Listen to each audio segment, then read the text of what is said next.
कभी मायूस मत होना दोस्तों, जिंदगी अचानक से भी अच्छा मोड़ ले सकती है। एक ही समानता है पतंग और जिंदगी में, ऊंचाई में हो तब तक वाह वाह होती है। यहाँ भरोसा बहुत महंगा है और नफरत बिल्कुल सस्ती है। अगर कोई आपके साथ नहीं रहना चाहता तो उन्हें आजाद कर दो। पकड़ कर रखे गए रिश्तों में कभी सुकून नहीं मिलता। जरूरी नहीं कि मीठा खिलाकर ही मुंह मीठा किया जाए, मीठे शब्द बोलकर भी किसी के जीवन में मिठास घोली जा सकती है। मौन रहकर ही आप जान सकते हैं कि कौन आपका है। जिनकी कद्र करो वह वक्त नहीं देता, जिसे वक्त दो वह कदर नहीं करता। उसको नजरअंदाज ना करो जो तुम्हारी बहुत परवाह करता है, वरना किसी दिन तुम्हें एहसास होगा कि पत्थर जमा करते हुए तुमने हीरा गवा दिया। संभव ना हो तो मना कर दें, पर किसी को अपने लिए इंतजार ना करवाएं। दुनिया में कुछ इंसान ऐसे होते हैं जिन्हें आप कितना भी प्यार दो, सम्मान दो, फिर भी वह आपको धोखा ही देते हैं, क्योंकि आप लोगों की फितरत कभी नहीं बदल सकते। किसी का वर्तमान देखकर उसका मजाक नहीं उड़ाना चाहिए, क्योंकि समय बदलता रहता है और समय के साथ कर्म बदलते रहते हैं और कर्मों से भाग्य बदलता रहता है। समय में इतनी ताकत होती है कि वह किसी की भी किस्मत कभी भी पलट देता है। मन में जो है उसे साफ कह देना चाहिए, क्योंकि सच बोलने से फैसले होंगे और झूठ बोलने से फासले होंगे। इंसान को परखना है तो बस इतना कह दो कि मैं हूं, फिर इंसान अपनी औकात दिखा देगा। विश्वास ना हो तो करके देख लीजिए। अच्छा दिल और स्वभाव दोनों आवश्यक है। अच्छे दिलों से कई रिश्ते बनते हो और अच्छे स्वभाव से वह जिंदगी भर टिक पाएंगे। तुम्हें पता नहीं, शायद वह अपना घर ही जला रहा है जो अपने घर वालों की शिकायतें औरों को सुना रहा है।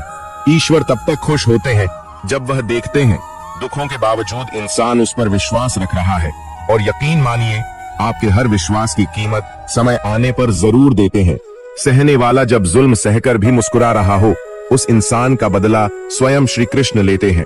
आज के जमाने में किसी को यह महसूस मत होने देना कि आप अंदर से टूटे हुए हैं, क्योंकि लोग टूटे हुए मकान की ईंट तक उठाकर ले जाते हैं।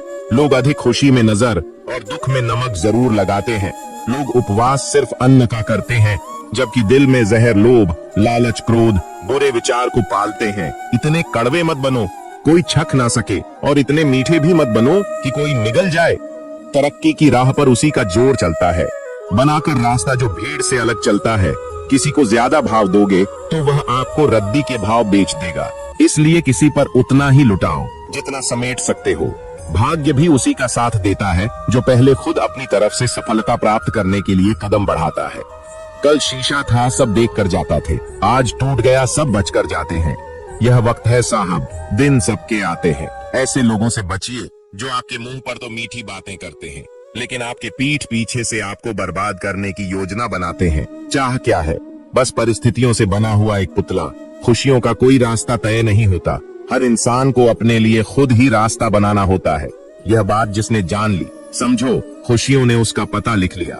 जितना त्याग करोगे उतना प्राप्त करोगे। लोग क्या कहेंगे? पहले दिन हंसेंगे, दूसरे दिन मजाक उड़ाएंगे और तीसरे दिन भूल जाएंगे। इसलिए लोगों की परवाह मत करो, करो वह जो उचित हो, जिसमें तुम खुश हो। याद रखना, जिंदगी तुम्हारी है, लोगों की नहीं। मन साफ रखोगे तो सुख भी आपको ही मिलेगा। इंसान के लिए दो ही चीजें हैं, ईश्वर का डर और ईश्वर का डर। ईश्वर का डर रहेगा तो इंसान गुनाहों से बचता रहेगा, और ईश्वर का डर रहेगा तो उनकी कृपा बरसती रहेगी। हम जिसकी जितनी परवाह करते हैं, अक्सर वही लोग हमें नहीं समझते। जीवन में परेशानियां चाहे कितनी भी हो, चिंता करने से और ज्यादा होती हैं, खामोश होने से बिल्कुल कम, और सब्र करने से गायब हो जाती है। परमात्मा का शुक्रिया अदा करने से दुख खुशियों में बदल जाते हैं।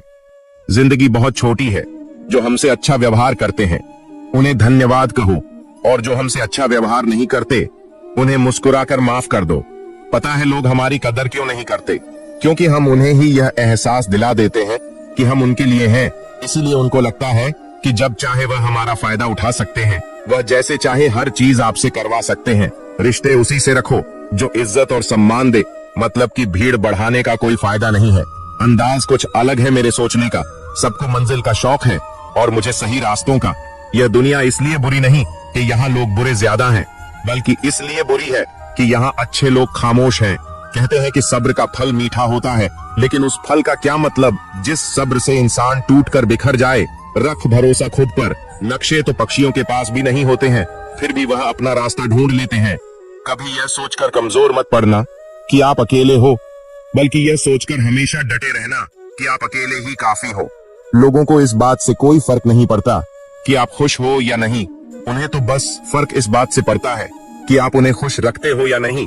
जो आपकी पीठ पीछे बात करते हैं, इसका सीधा सा अर्थ है आप उनसे 2 कदम आगे हैं।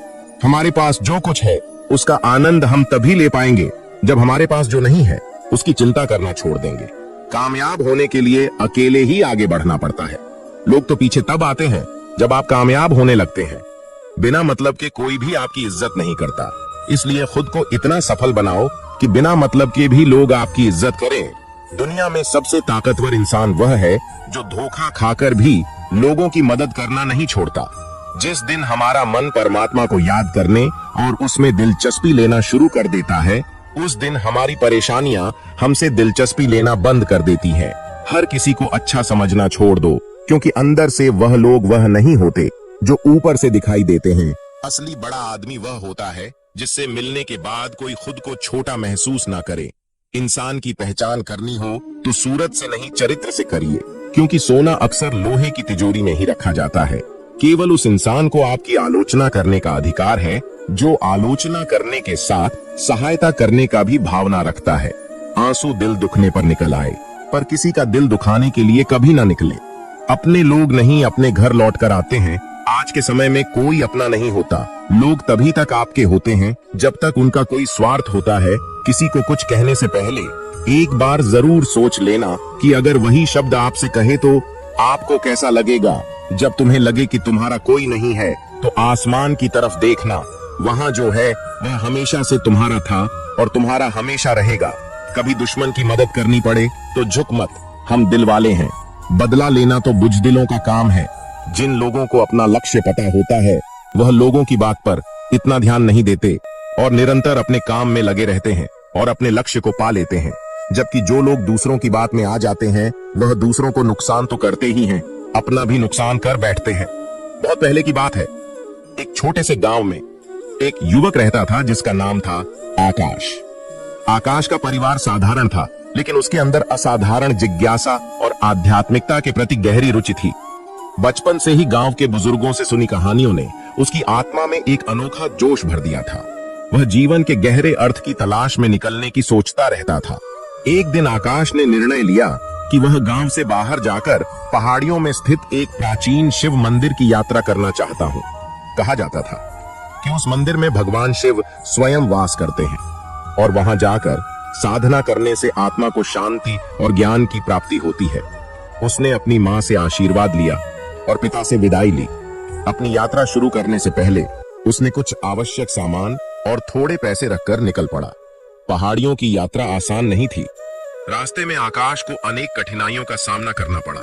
कभी रास्ता कंकड़ पत्थरों से भरा होता तो कभी जंगली जानवरों का डर सताता, परंतु आकाश ने हार नहीं मानी। उसके अंदर की आध्यात्मिक आग उसे निरंतर आगे बढ़ने के लिए प्रेरित करती रही। कुछ दिनों की कठिन यात्रा के बाद आकाश एक साधु से मिला जो एकांत में तपस्या कर रहा था। साधु का नाम स्वामी परमात्मानंद था।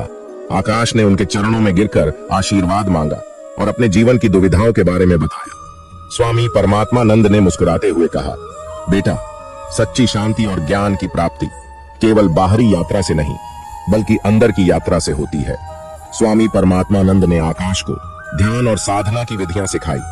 आकाश ने उनके निर्देशन में ध्यान करना शुरू किया और धीरे धीरे उसे अपने अंदर की शांति और अद्वितीय अनुभव होने लगे। उसे एहसास हुआ कि सच्ची यात्रा आत्मा की यात्रा है जो हमें हमारे भीतर की गहराइयों में ले जाती है। समय के साथ आकाश ने अपनी चिंताओं और भय से मुक्ति पाई। वह अपनी आत्मा के गहरे रहस्यों को समझने लगा और जीवन के वास्तविक उद्देश्य का ज्ञान प्राप्त किया। स्वामी परमात्मानंद के साथ बिताए समय ने उसकी सोच और दृष्टिकोण को पूरी तरह से बदल दिया। कुछ महीनों बाद आकाश ने गांव वापस लौटने का निर्णय लिया। उसने स्वामी परमात्मानंद से विदाई ली और उनके आशीर्वाद के साथ घर की ओर प्रस्थान किया। जब वह गांव वापस लौटा तो उसका स्वागत बड़े हर्षोल्लास से हुआ। लोग उसके चेहरे की शांति और आत्मविश्वास देखकर हैरान थे। गांव लौटने के बाद आकाश ने अपने अनुभवों को लोगों के साथ साझा करना शुरू किया। उसने एक छोटे से आश्रम की स्थापना की जहां वह लोगों को ध्यान और साधना की शिक्षा देता था। उसकी शिक्षाओं ने अनेक लोगों के जीवन को बदल दिया और उन्हें शांति और आनंद की प्राप्ति कराई। आकाश की यात्रा हमें यह सिखाती है कि सच्ची शांति और ज्ञान की प्राप्ति बाहरी दुनिया में नहीं बल्कि हमारे अंदर होती है। हमें अपने अंदर की यात्रा पर निकलने के लिए प्रेरित होना चाहिए और जीवन के गहरे अर्थ को समझने का प्रयास करना चाहिए। यह कहानी हमें यह भी बताती है कि कठिनाइयों और चुनौतियों का सामना करने से हम मजबूत बनते हैं और हमारे अंदर की वास्तविक शक्ति को पहचान पाते हैं। मित्रों, आकाश की इस आध्यात्मिक यात्रा से हमें यह शिक्षा मिलती है कि सच्ची शांति और खुशी हमारे अंदर होती है, बाहरी वस्तुओं में नहीं। ध्यान और साधना हमें हमारे भीतर की गहराइयों में ले जाती है और जीवन के वास्तविक अर्थ का ज्ञान कराती है।